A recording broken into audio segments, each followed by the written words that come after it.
Pasca meninggalnya Tuanku Sri Paduka Gocah Pahlawan pada 1641, tahta kekuasaan Kesultanan Delhi diberikan kepada putranya, Tuanku Panglima Perunggi tahun 1614 sampai tahun 1700, yang bergelar Panglima Delhi. Pada waktu itu Kesultanan Aceh Darussalam berangsur-angsur melemah. Setelah wafatnya Sultan Iskandar Muda pada tahun 1636, keadaan ini dimanfaatkan oleh Tuanku Panglima Perunggi untuk melepaskan diri dari kekuasaan Kesultanan Aceh. Akhirnya pada tahun 1669 dideklarasikan kemerdekaan Kesultanan Delhi. Belanda yang sudah membangun benteng pertahanan di Malaka segera memberikan dukungannya. Tuanku Panglima Perunggi memerintah sampai tahun 1700. Setelah wafat dia digantikan oleh Tuanku Panglima Padrap, yang memerintah sampai tahun 1720. Pasca wafatnya Sultan Delhi kedua ini, terjadi perpecahan di wilayah Kesultanan Delhi. Hal ini diakibatkan oleh pengaruh kerajaan Siak di Sumatera Timur dan perebutan kekuasaan di dalam istana Kesultanan Delhi, yaitu di antara anak-anak Tuanku Panglima Padrap, yaitu Tuanku Jalaluddin, gelar kejuruan Metar, Tuanku Panglima Pasutan, gelar kejuruan Santun, dan Tuanku Umar Johan Alamsyah, gelar kejuruan Junjongan. Puncaknya terjadi pada tahun 1723. Tuanku Umar Johan Alamsyah, gelar kejuruan Junjongan, kalah dalam pertempuran melawan saudaranya Tuanku Panglima Pasutan. Padahal Tuanku Umar Johan Alamsyah adalah pewaris tahta Kesultanan Delhi karena dia anak dari permaisuri, yaitu Tuanku Puan Sampali Permaisuri Tuanku Panglima Padrap. Akibatnya, dia bersama ibundanya Permaisuri terpaksa mengungsi ke kampung besar. Otomatis tahta Kesultanan Delhi jatuh ke tangan Tuanku Panglima Pasutan. Namun tidak semua kaum bangsawan dan raja-raja lokal mengakui Tuanku Panglima Pasutan sebagai Sultan Delhi. Beberapa di antaranya bahkan menolak kepemimpinan Sultan yang baru itu, dan memberikan dukungan kepada Tuanku Umar Johan Alamsyah sebagai Sultan yang sah. Tercatat dalam sejarah raja-raja lokal yang memberikan dukungan kepada Tuanku Umar Johan Alamsyah, yaitu Raja Urung Sunggal, Raja Urung Sanembah, Raja Urung Batak Timur, dan seorang pembesar dari kejuruan Lumu Aceh. Mereka akhirnya menobatkan Tuanku Umar Johar Alamsyah, gelar kejuruan Junjongan, sebagai kepala pemerintahan baru di kampung besar pada tahun 1723. Sejak saat itu, berdiri Kerajaan Serdang sebagai pecahan dari Kerajaan Delhi. Struktur tertinggi di Kerajaan Serdang dipimpin oleh seorang raja. Pada masa itu, peranan seorang raja adalah sebagai kepala pemerintahan, kepala agama Islam Khalifatullah fil Ard, dan kepala adat Melayu. Kesultanan Serdang mulai stabil di zaman Sultan Ainan Johan Alamsyah tahun 1767 sampai tahun 1817, yaitu Sultan Serdang yang kedua. Di zaman inilah konsep pemerintahan mulai terbentuk dengan institusi atau lembaga orang besar berempat di Serdang, yaitu 1. Pangeran Muda, berwilayah di Sungai Tuan. 2. Datok Maha Menteri, berwilayah di Aras Kabu. 3. Datok Paduka Raja, berwilayah di Batangkuis. 4. Sri Maharaja, berwilayah di Ramonia. Selain itu, Sultan Serdang dibantu oleh Syah Bandar Kepala Keamanan, dan Temenggong Panglima Besar. Kebijakan lainnya adalah memadukan hukum syariat Islam dengan hukum adat yang mengacu pada filosofi pepatah adat Melayu bersendikan hukum syara dan cara bersendikan kitabullah. Sejak itu lahirlah undang-undang yang mengacu pada 4 konsep adat, yaitu 1.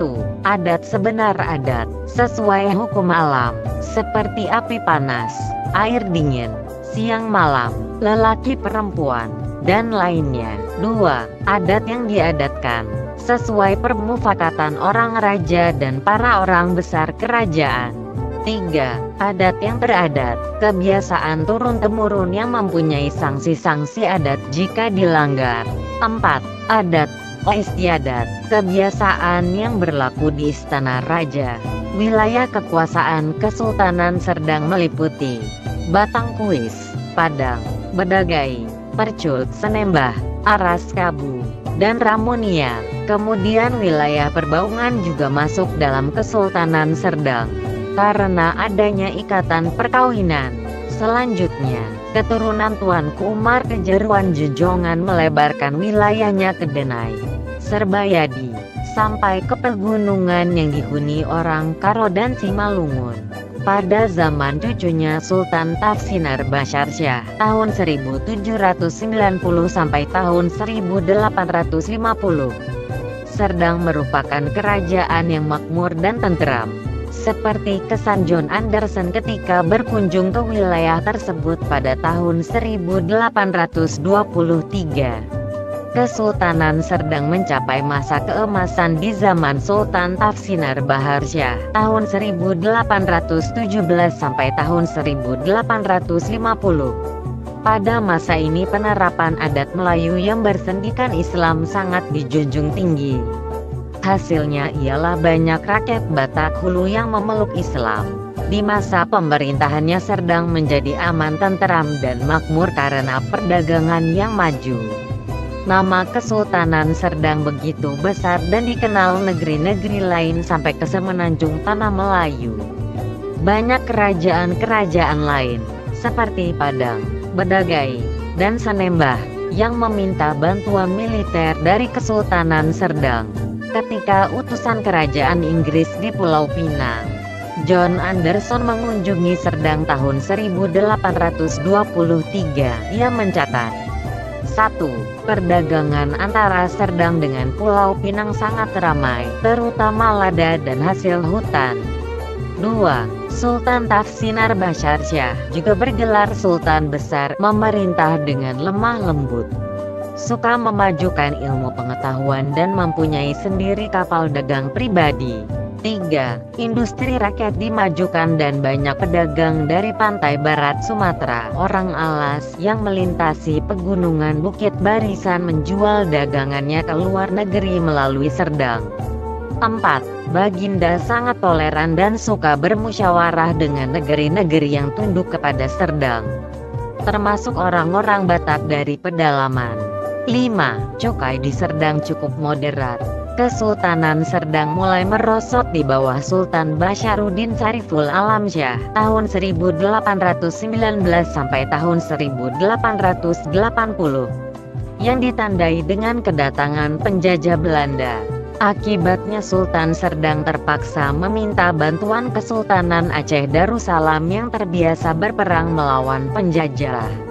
Sebagai balasannya adalah, pada 1854 Sultan Aceh Darussalam berkenan menganugerahi gelar Wazir Sultan Aceh kepada Sultan Basyarudin Syariful Alamsyah, yang disebut Mahor Kep 9. Dalam menjalankan pemerintahannya, Sultan Basyarudin Syariful Alamsyah juga didampingi orang-orang besar dan wazir serta raja-raja dari wilayah yang berhasil ditaklukkan Serdang. Selain itu, terdapat lagi institusi atau lembaga orang besar ber-8, yang terdiri dari 8 orang pejabat yang ditunjuk oleh Sultan Serdang untuk memimpin daerah-daerah di luar pusat kerajaan. Namun, akibat konflik yang berkepanjangan mengakibatkan sering terjadinya pergantian orang-orang besar dan para wazir serta raja-raja dari wilayah taklukan Kesultanan Serdang. Zaman pemerintahan Sultan Basyarudin Syariful Alamsyah memang diwarnai banyak peperangan, baik yang datang dari dalam maupun dari luar. Selain berkonflik dengan Delhi dalam persoalan perluasan wilayah, Serdang juga menghadapi gangguan dari penjajah Belanda yang datang ke Serdang pada 1862.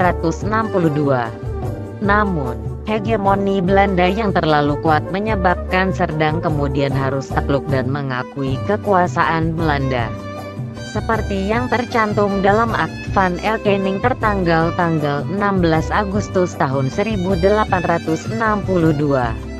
Ketika Sultan Basharuddin Syaiful Alam Shah wafat pada 7 Muharram 1279 Hijriah, atau pada bulan Desember tahun 1880, putra mahkota, Sulaiman Syariful Alam Shah masih sangat muda, sehingga roda pemerintahan Kesultanan Serdang untuk sementara diserahkan kepada Tengku Raja Muda Mustafa paman Sulaiman Syariful Alam Shah.